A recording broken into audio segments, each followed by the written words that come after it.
Well, a wonderful sunny morning in the Chicagoland area. Hopefully, it's a great day and a great week for you. Before we start our CPR for Realtors, which I believe is very appropriate considering what happened just about a week ago on the NFL field and how number 3 has become a part of our lives all of a sudden.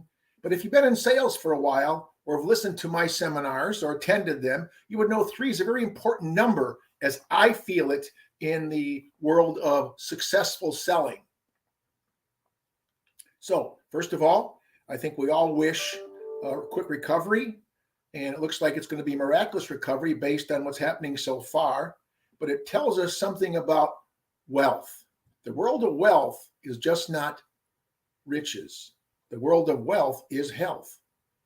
And so today I wanted to capitalize on the CPR that was done to save the life of a very, very powerful person and now a very much of a motivator for all of us, and talk about it from that perspective.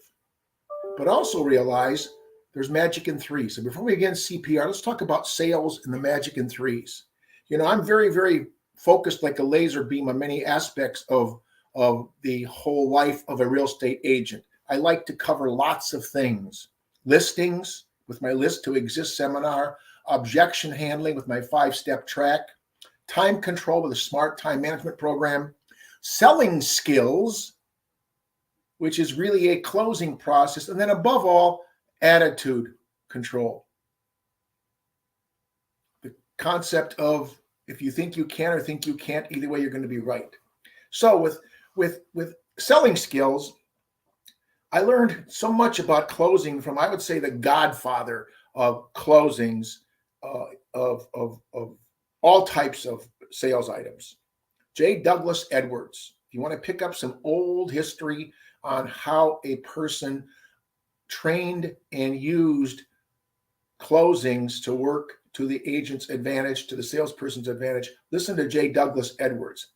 And what he said was that many people don't buy until the 7th closing attempt. On the average, successful top producers have 7 closes. Now, some people believe it's longer. Many people can get it done sooner. Obviously, your skill set helps that. But more importantly, here's the magic of threes. And boy, 3 is a number now that popped up in my mind, and you've probably seen it so many times. But it reminds me, every time I see that 3 now, hoping that will bring a quick recovery for this terrible incident we saw on the football field. But more importantly, listen to this, please, and see if you can feel what I'm saying. Because if you feel what I say, then I'm saying what I feel, and it's going to work for you. If from now on you close no more than 3 times, but always close no less than 3 times, which means you close 3 times, you'll get what you want most of the time and not push people beyond repair.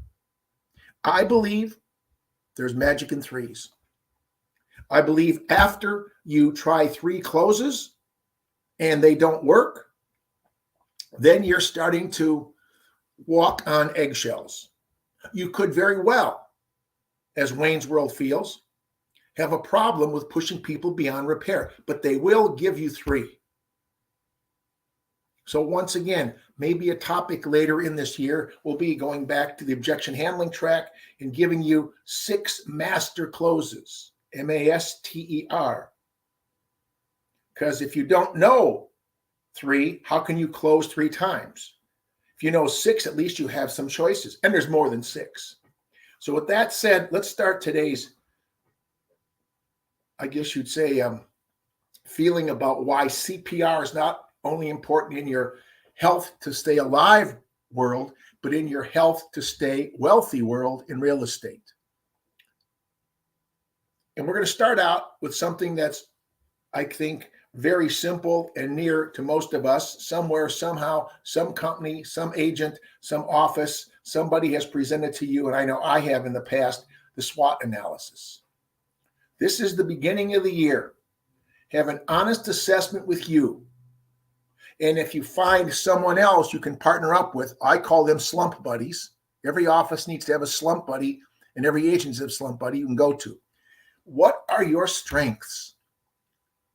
If you're a single agent, or a team or your company?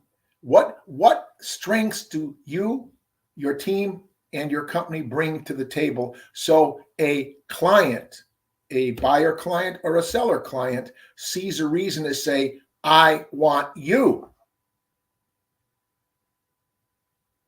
Once you have identified your strengths, this is a toughie. It's hard for us to accept we have weaknesses. We all have weaknesses. Obviously, the more strengths we have, the less weaknesses we can fill in to take up space. So what are the things that hold you back?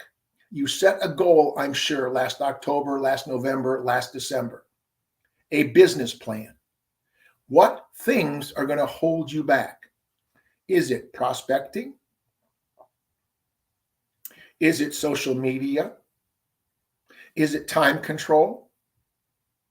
Is it other things that get in the way, interruptions? What are your weaknesses? Do you need a skill set? Do you need a skill set? We have hundreds of designations and certifications.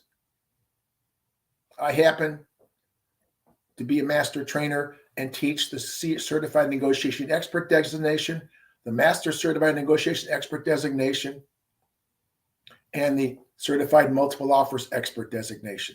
I'm negotiation conscious when it comes to designations.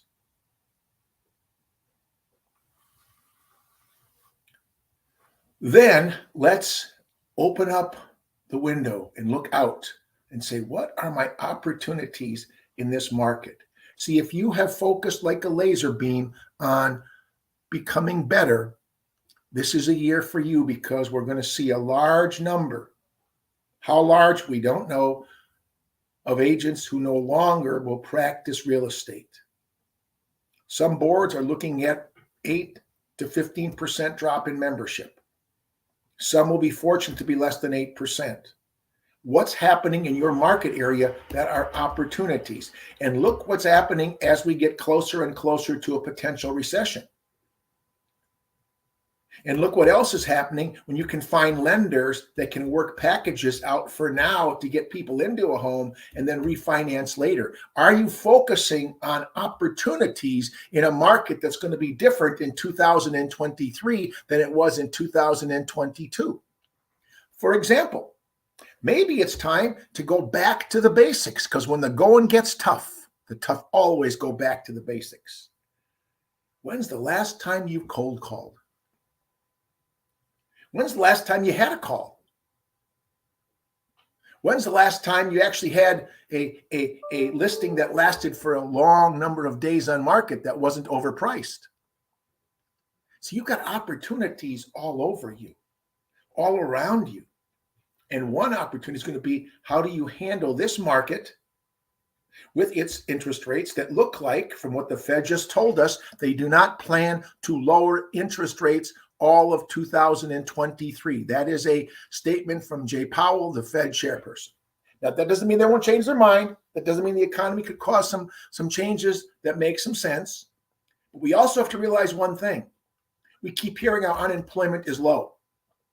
That is, in many cases, a good thing. It's also a two-edged sword because of something called the Phillips curve that says there's an inflation-unemployment trade-off. We have low unemployment. We're going to keep having high inflation. We only can hope it doesn't go into a recession and the Fed can squeeze it slowly down.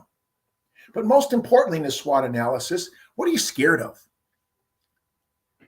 What do you think it's going to be? There's going to be more competition of tougher agents, so you'll have to kick it up a notch on your seller counseling session and buyer counseling session?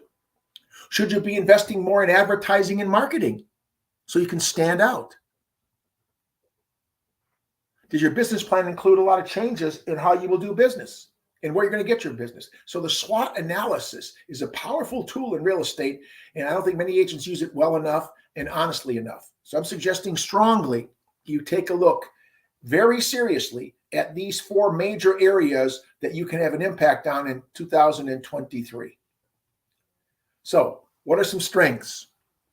Well, in some markets, there's a good demand for middle-income properties. There's always that gap somewhere in a price point. That's where we do absorption rate pricing.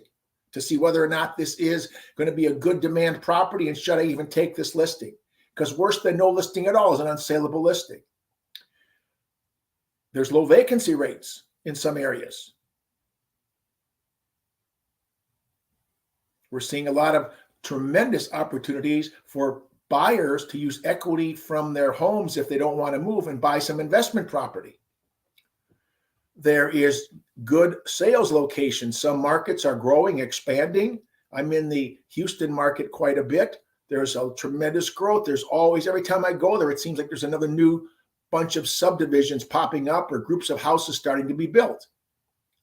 And then we look at some of the location things that make sense. And we're seeing a lot of other factors. Maybe some people are renovating. I'm selling a property right now where the people plan on getting a appraisal based on the value they want to do when they do a bunch of remodeling and renovation and make it into a multi-unit property. What are the weaknesses? Yes, we still have some high prices, but we're also going to see some supply-demand issues come into play. And what are opportunities? Can you find people that, because rents are so high and getting higher, I just gave my two of my larger buildings rent increases that take effect in February. Their leases expired, so I gave them notices at the end of December, starting February 1st if they want to stay. I also showed them what other comparable properties are renting for to see that my new rents are still slightly lower than where else they could move to. I hope, as we've had in the past years, I don't lose any tenants. Anything can happen. But the bottom line is maybe some of those people, as rents get higher, could start looking at the opportunity to be a first-time home buyer. There's opportunities to turn renters into owners. There's opportunities for some homes to be rented with an option to buy or a rent lease program. So there's a purchase, but there's also some threats. A lot of companies changing. We just saw all kinds of layoffs in every market, big companies, medium-sized companies. People on Friday found out from one large firm that they're no longer needed. Their internet was shut off. Their social media was shut down. They're basically gone. Some after 7, 8, 9, 10, 12 years in my local market. So a SWOT analysis starts to have you look at these things, but you got to customize those for your area and for your market. With that in mind, let's take a moment to look at what I'm talking about with CPR. Because we know how it works, and we watched it amazingly. A man's heart literally stopped on the football field. I think that's one of the rarest I've ever seen or heard in my lifetime. And because of the quick action and the education and knowledge of the trainer, that man is alive. That football player is thumbs up, giving pep talks to his team that won miraculously yesterday with what could only be mantra. The opening kickoff returned for a touchdown on top of a win. So CPR, you're in real estate. Maybe your company could be called CPR Realty in your own individual firm, because you've got to keep giving yourself in this business CPR. And as you can well guess, those are 3 words. But the PR at the end is more than just the words I'm going to give you. It's also how you promote yourself. What and how and who are ways that people know you are in real estate.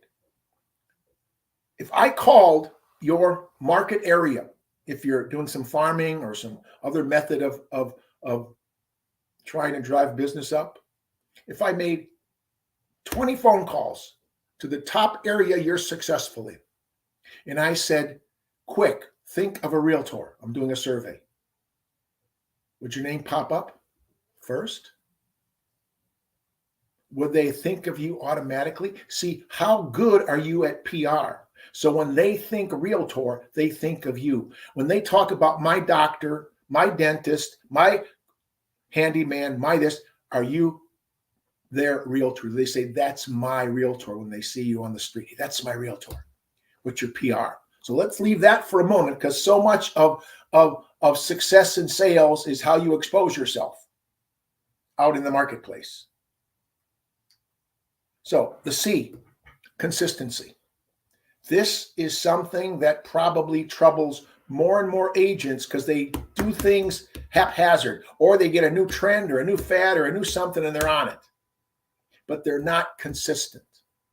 They send out flyers with no consistency. They have no simple system. They have no plan that is considered market-based consistency. Could be the colors you use. Could be the way you dress. I'm wearing a Wayne's World cap. That's consistency. You are in my world. This is Wayne, and I'm in Wayne's World. Almost everything I advertise in market, in training, says Wayne's World. Wayne's World does this. Wayne's World does that. My consistency is critical to my success. It's my image. So what is your image that's consistent? We all know that almost in every market, there's always a lady who tends to wear a hat or dresses in a certain color or drives a certain car, so she stands out. There's also men who do the same thing. They're very consistent.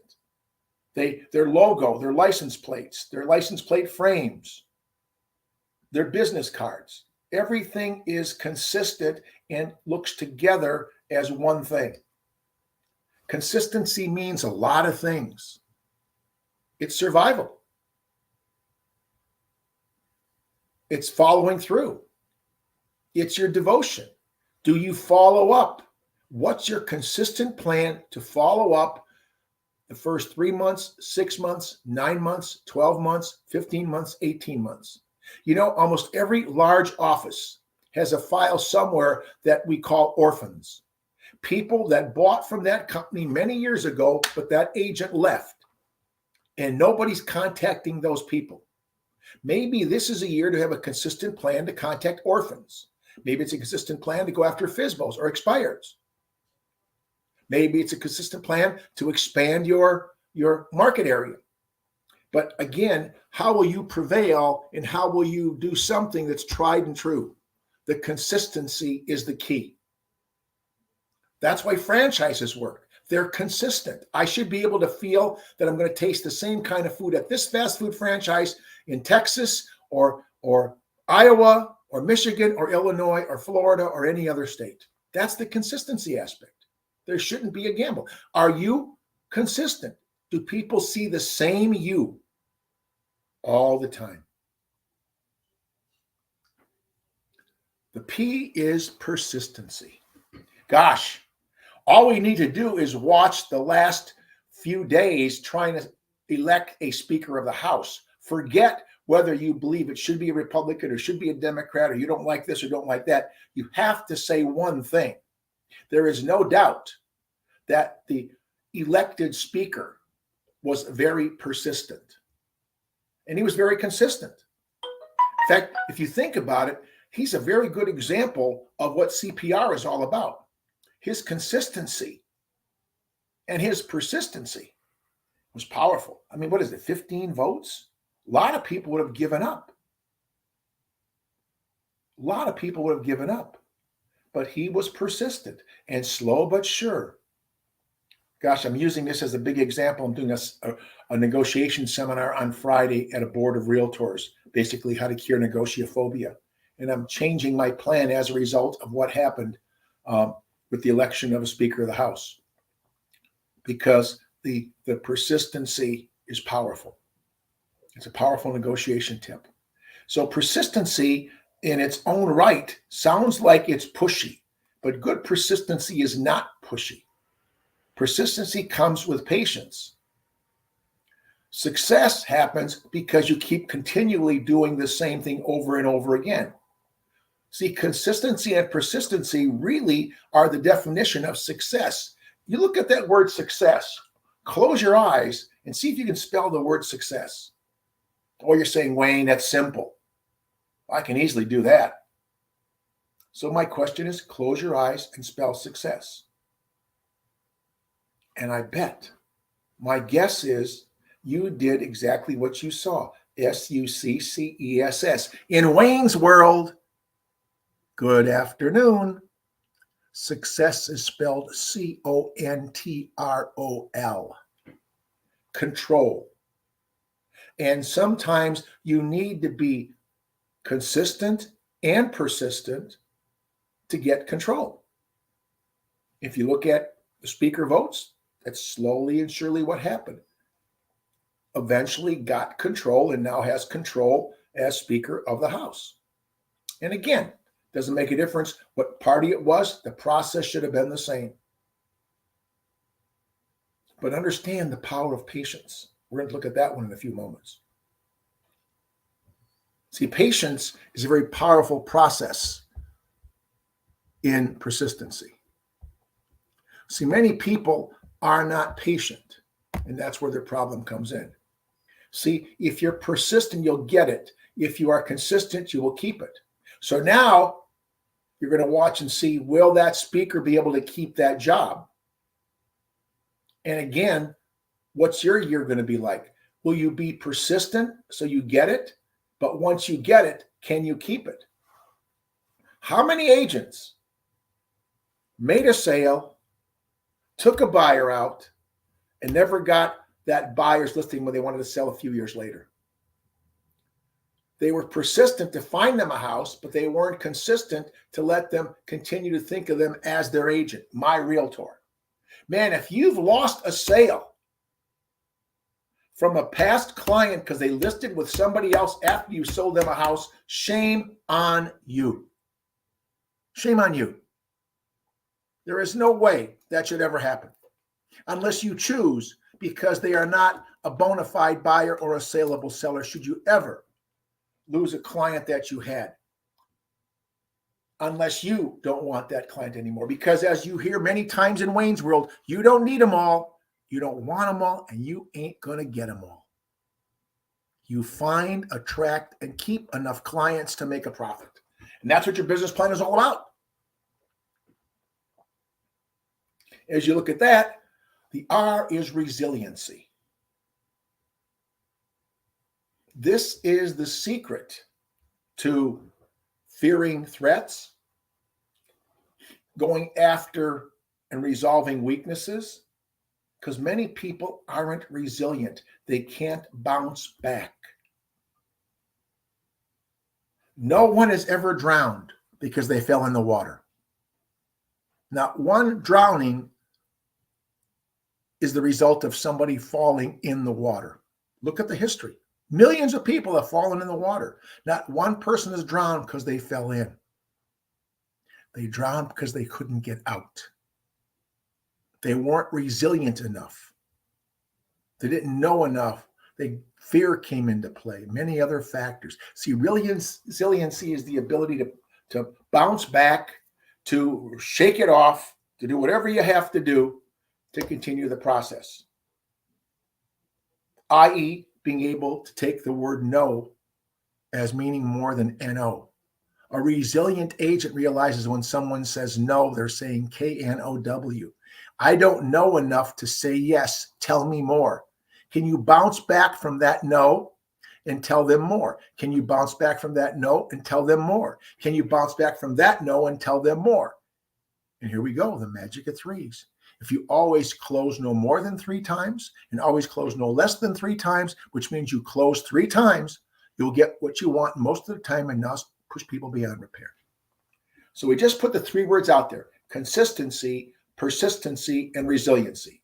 You will save your life this year and become stronger as you build on your consistency, your persistency, and your resiliency. See, resilience is really the magic of the all. Consistent is just you doing stuff. You got to have a plan. You got to have a things to do. Persistency is just being able to keep doing it. But resiliency is when things aren't going so well, bouncing back. And it's very easy to get into a rut. And that's why we sometimes call them slumps. I suggested at the beginning of our time today that you should have a slump buddy this year. Part of your business plan should sit down with a person you like and trust in this business, preferably in your company, but maybe it's outside your company. Either way, a slump buddy. Somebody you can bounce things off of, and they can bounce things off of you when the going gets tough. To have some resilience, to see some growth, to help you with your vision, to be more positive, to help you get through a challenge. But all those things are what makes you resilient. A slump buddy will help you become resilient.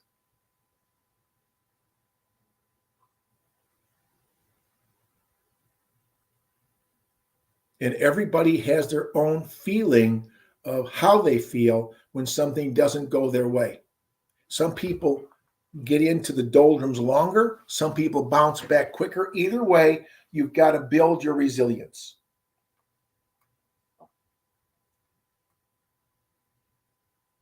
Now, what's the SWOT analysis in real estate? The colors may have impacted you a little bit, so I'll be reading some of these. Strengths. How do you service your offers? What's your unique selling proposition, your USP? You know, I learned that from the creator, Rosser Reeves, to develop my USP. I've been training GRI since the early 80s in advertising. That was the topic I chose, how to build a USP. Now it's called the UVP, Unique Value Proposition. Same thing. You can read Rosser Reeves, Rosser Reeves. He created this. Taxes. Strengths. Do you understand the tax benefits for buyers and sellers? Do you understand the tax benefits for yourself in this business? We talked a couple months ago. Oops, didn't mean for that to happen. Sorry about that. Let me go back. Got excited. We talked several months ago on one of my Facebook Lives about the 1031 exchange and about the Section 179 deduction. How many of you took advantage and bought a lot of equipment you're going to expense, so you've just reduced your taxes by thousands because you took advantage of the Section 179 deduction? How many of you forgot, because you weren't on my seminar weeks ago, that this is the last year you can write off all 100% of your meal costs as you entertain clients or do business? Many agents thanked me last year when they redid their taxes for 2021 tax year because they didn't know they could do it back then. And what are your weaknesses? You have a limited budget. Maybe it's time to borrow a little money at 3 or 4% on a balance transfer on a credit card and build a new, better social media presence or website, or spend some money on new advertising. Is your marketing plan full of strengths?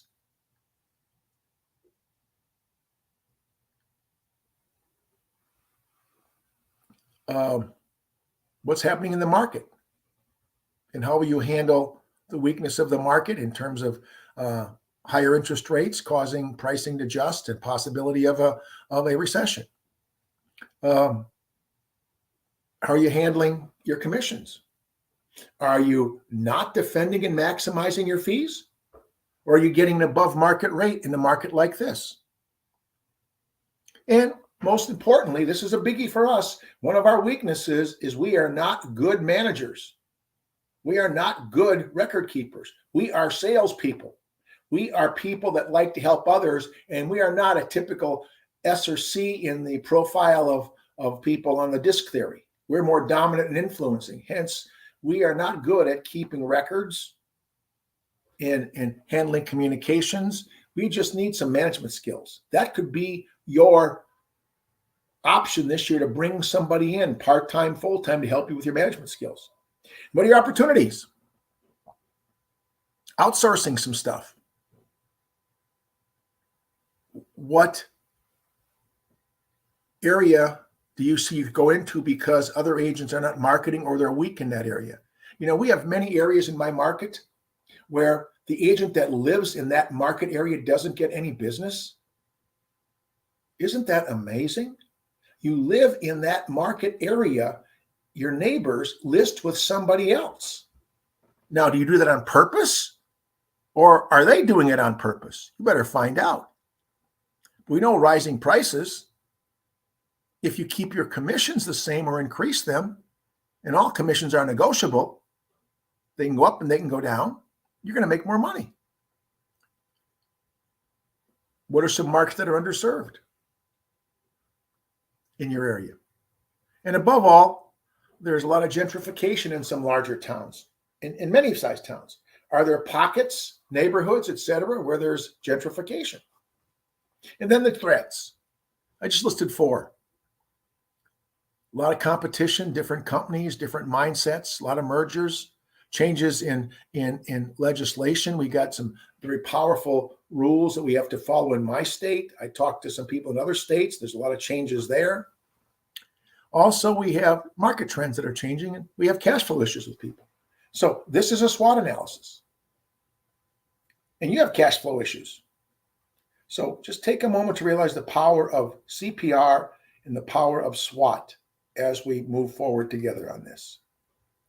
So my goal as we put this all together is to remember something that's a management theory. Effectiveness first, efficiency second. These are the basic definitions I learned from Peter Drucker. You're welcome to read about Peter Drucker. He was a worldwide, nationwide, global management guru, trained corporations, I think on every continent, maybe except Antarctica. And he said, efficiency is doing things right. He said, effectiveness is doing the right things.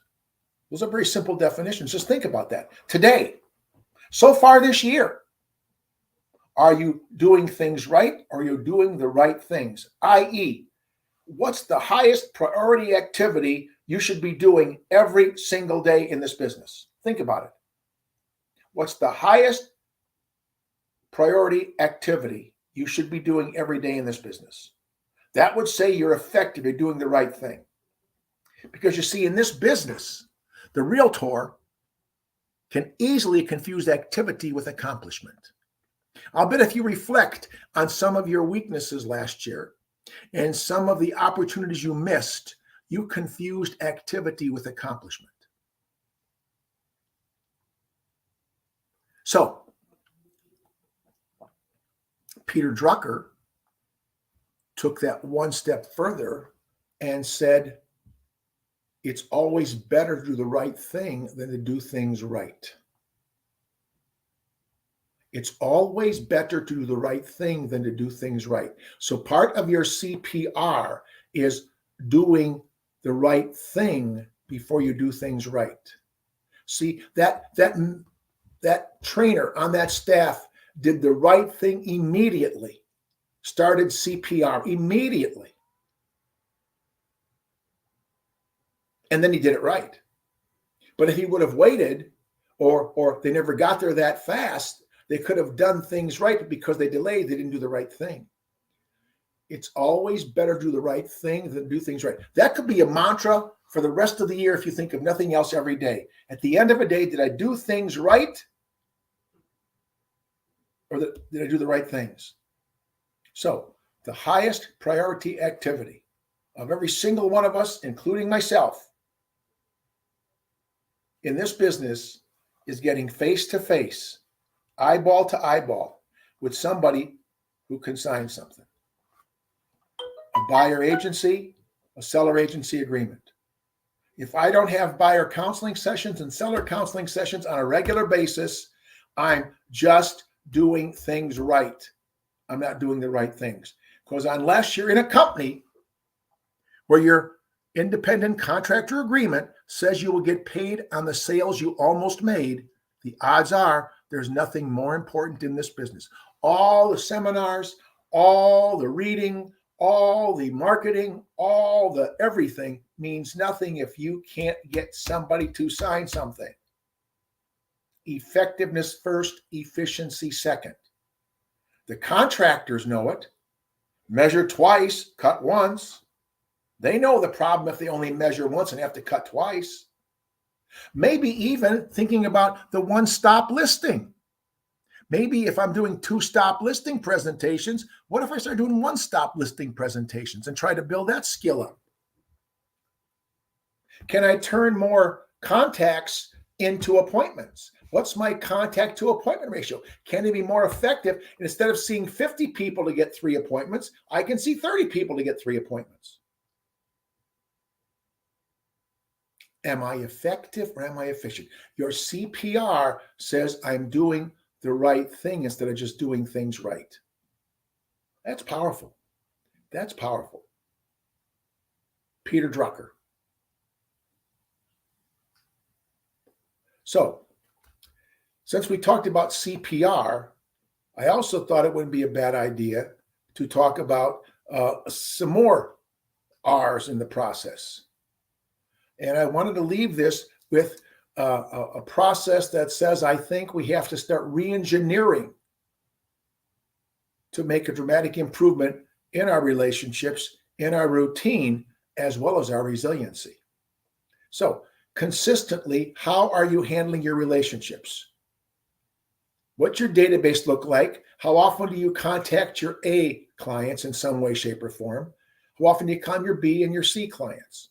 How do you add clients? How do you eliminate clients? And again, the key to consistency is a routine. We all have routines. You did certain things this morning. I got up, I went to my machine, made some coffee, and I drink coffee. That's a routine. It's rare for me to leave this house without having a cup of coffee made at home. Some people, their routine is going to Starbucks and waiting in line to get some coffee. Somebody else goes to a restaurant and has breakfast every morning. That's their routine. How do you begin? How do you end? What's your routine? How many hours do you work? So let's close this down by realizing the power of the 3 R's. And also realize that we started this seminar today by talking about CPR. So I guess you could call it CPR. Consistency, persistency, resiliency, routine, and relationships. That's a possibility. So let's go back and reflect on one of the key words there, and that is persistency. Because persistency means you've got to be patient. If you're not patient, the odds are it's tough to be persistent. Our new Speaker of the House was very patient. 15 votes. Publicly identified each time he lost. Not enough votes. Not enough votes. No speaker elected. No speaker elected. No speaker elected. No speaker elected. He was very, very patient. And with his negotiation skills, or somebody's negotiation skills, after 15 of those or 14 of those, finally gets one person to make the change. See, sometimes that's why I love training negotiations. This is some very, very powerful negotiation principles happened as we watched live to elect a new Speaker of the House. Was he resilient? Yes. This hasn't happened, they said, for 100 and some years. And was it bad? You can decide if you want to call it bad or good. I'm just looking at it from the standpoint of an effective negotiator. Effective. He kept doing the right thing versus just doing things right. We don't know what happened behind the scenes, but there was a lot of effectiveness happening, not a lot of efficiency. Obviously, to have 15, 16 votes, we know it wasn't very efficient.